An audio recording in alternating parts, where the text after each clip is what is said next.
Pusat Pembangunan Reka Bentuk Malaysia (DDEC) bakal menganjurkan Design Summit 2015 bermula 27 Februari ini.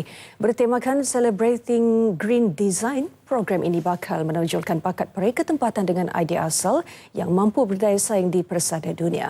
Antara speaker terkemuka yang dijemput pada persidangan kali ini adalah Profesor Martin Charter dari United Kingdom dan James Bickford dari Leo Burnett Asia Pacific. Dan untuk bincangkan lebih lanjut mengenai Design Summit 2015 bersama kami di studio ketika ini Ketua Pegawai Eksekutif DDEC, Datuk Abdul Rahim Hassan. Datuk, terima kasih bersama kami tengah hari ini. Mungkin Datuk boleh mulakan dengan sedikit latar belakang penubuhan DDEC sendiri bagaimana? Terima kasih, Haizal.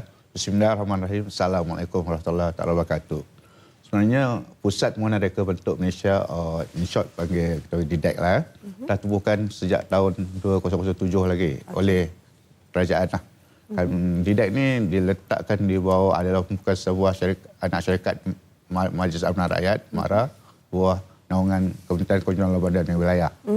Tujuan penubuhan DDEC ini adalah untuk membantu penjenamaan produk-produk usahawan tempatan sehingga boleh dikomersialkan dan boleh dipasarkan ke mereka antarabangsa lah. Itu matlamat utama lah. So diharap dengan usaha-usaha kami ini akan dapat meningkatkan pendapat jualan dan pendapatan usahawan tersebut lah. Cakap mengenai usahawan tempatan, mungkin ada bilangan ataupun jumlah usahawan yang telah pun berjaya dilatih oleh DDEC sejak penubuhannya? Dalam tempoh rancangan Malaysia ke-10 ni, dalam 4 tahun daripada tahun 2011 hingga 2014, kami telah membantulah seramai 11,141 usahawan. Lebih 11,000. 11,000. Target kami adalah untuk tempoh 5 tahun rancangan Malaysia ke-10 ni adalah 15,000 usahawan.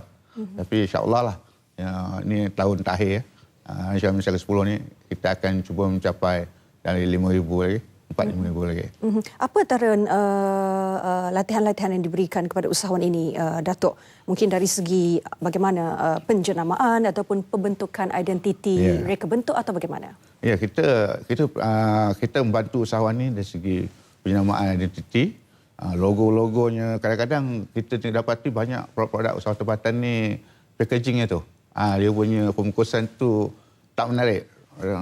Kualiti sedap kan, tapi oleh kerana pembungkusan tidak menarik dah jadi kurang dapat sambutan lah.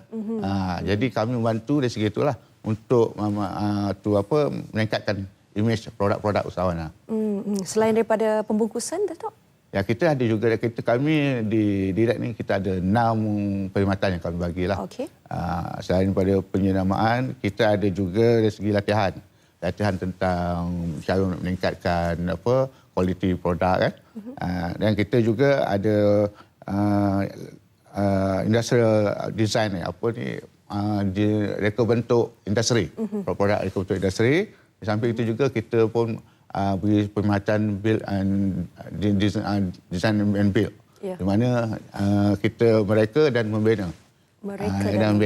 Bermula dari A sampai Z lah. Yes, A sampai Z. Dan DDEC sekarang beroperasi di mana, Datuk?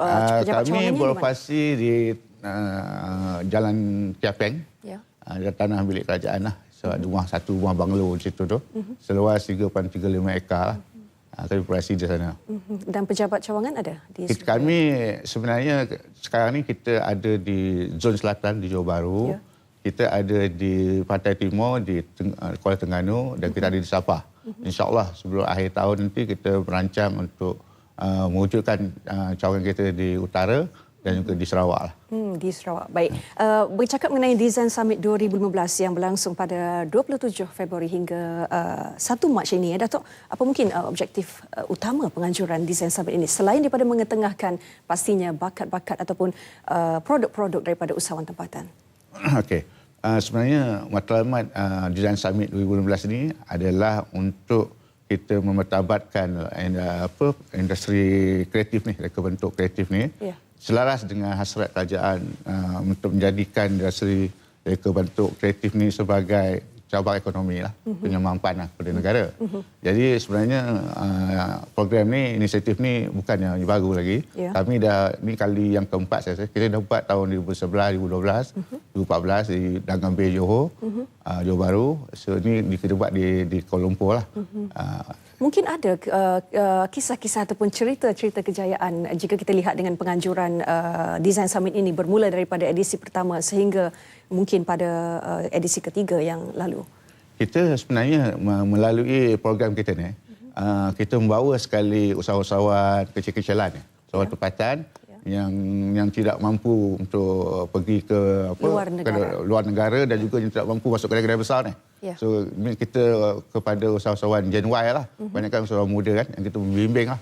So kita beri tempat lah, ini adalah satu platform lah kepada mereka untuk mempamerkan produk mereka. Dan kebanyakan peserta summit ini bagaimana? Peserta tempatan atau bagaimana, Datuk? Kebanyakan adalah peserta tempatan. Okey. Kami ada 4 komponen sebenarnya dalam Design Summit ni. Yeah. Yang pertama kita ada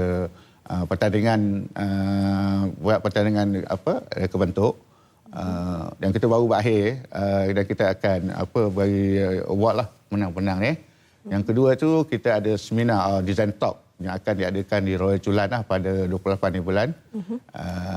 Seramai 750 peserta lah yang akan menghadiri lah seminar ni. Yang ketiga kita ada expo design ni yang akan diadakan di tapak bangunan DIDEC lah. Tapak kita di Jalan Capeng lah. Selama 2 hari lah pada 28 bulan 2 ni hingga 1 bulan Mac, Sabtu Raya Ahad. Mungkin ada kemuncak acara tahun ini bagaimana, Datuk? Kemuncaknya kita ada gala dinner lah. Dinner di mana kita akan menyampaikan hadiah kepada pemenang-pemenang dari design competition tadi kan. Pemenang-pemenang kita ada juga kita bersempena dengan Design Summit ni ada Institute International Council of Society International Design ni, ICID, di mana Malaysia ni atau DIDEC ni merupakan sebagai satu ahli lah. Kita menjadi host kepada mesyuarat mereka ni. So dia pun ada di Kuala Lumpur lah, di Royal Chulan ni. Mesyuarat ni bersekali lah. Jadi kita ambil kesempatan. So maknanya dia masa malam perasmian ni di gala dinner ni kita akan perkenalkan lah ICID members tu yang kepada semualah kita punya tetamu-tetamu kita. Dan saya difahamkan ada juga pembentang-pembentang dari luar negara. Yeah. Kita ada dalam seminar kita tu kita ada 8 pembentang kertas kerja, di mana 5 adalah daripada luar negara lah, daripada UK, daripada Japan, daripada Korea, daripada Australia dan daripada Indonesia. Di samping 3 lah kita punya speaker pada tempat-tempatan lah. Mungkin ada juga syarikat-syarikat tempatan, Datuk, yang menyertai sebagai sebahagian daripada pembentang. Ada. Proton, kita invite Proton dengan Malaysia Green Technology Corporation. So, dia ada green, celebrating green design. So, kita jemput juga lah sebagai Malaysia Green Tech Corporation sebagai salah satu ceramah. Dan berapa ramai mungkin pengunjung yang disasarkan untuk mengunjungi expo ini selama 2 hari penganjurannya, Datuk? Kami menjangkakan antara 10,000 hingga 20,000 lah. Sebab masa kami buat di Johor Bahru dan Gambir tu hampir 30,000 di Johor Bahru awal tahun 2014. So di sini kita pun sebab kita jangkakan lebih kurang dalam 20 hingga 30,000 lah. Ya, saya jangka lah selama 2 hari ni. Mungkin DIDEC ada menetapkan ataupun ada sasaran nilai transaksi jualan yang mungkin berlaku di antara peserta pameran dan juga usahawan-usahawan tempatan. Sebenarnya kita tidak mensasarkan kepada jualan. Sebenarnya kita di sini kita nak menunjukkan apakah servis-servis yang boleh yang pengunjung dapat lihat lah. Dan yang keduanya usahawan tempatan ni dia nak memamerkan kreativiti. Kita ada pertandingan BMX, ada basking, tunjukkan dia jualan tu kemudiannya. Sebab kita tidak macam kita jual baju ke apa, tidak. Kita bukan begitu. Kita di sini di mana all the activities tu, kita bawa all the activities tu di sini, di mana pengunjung boleh menilai lah apa-apa aktiviti yang berkaitan dengan kreativiti. Dengan tema yang dipilih tahun ini, Datuk, Celebrating Green Design, tema hijau itu dibawa, diangkat dalam summit tahun ini. Ya, kami sebab tema hijau ni menunjukkan bahawa kita banyak produk kita ni boleh dihasilkan daripada bahan buangan sebenarnya. Jadi kita nak jadi green design lah. Itulah salah satu tema kita gunakan tahun ni lah. Antara produk-produk hijau yang akan dibawa ke summit ini. Kita dalam kita expo kita ni, kita bawa ada daripada anti-air, yang tanggam tu kayu-kayu, kan. Kita ada juga di deck sendiri pun ada produk-produk yang di deck sendiri, di mana kita buat sistem rawatan air, mana kita gunakan secara natural sistem rawatan air tu tanpa menggunakan kos yang besar. Jadi itu sebahagian daripada produk kita lah. Jika boleh Datuk kongsikan juga, mungkin ada pencapaian di peringkat antarabangsa Datuk hasil daripada penganjuran edisi-edisi sebelum ini. Sehingga hari ini kita belum lagi, tapi kita dah ada perundingan dengan di Dubai sana diminta, sebab mereka memerlukan satu sistem rawatan air untuk membantu Palestin, Palestin. Okay. Tapi kita masih dalam perundingan lagi ni. Kita akan bersama dengan universiti-universiti tempatan lah. Jadi itu masih belum, tapi dah ada 2-3 kali lah perundingan dah dilaksanakan. Hopefully dalam setahun 2 ni InsyaAllah akan hasil. Baik Datuk, adakah desain summit ini dibuka kepada orang ramai, dan jika ya, bagaimana pengunjung yang berminat boleh menyertai acara tahun ini, Datuk?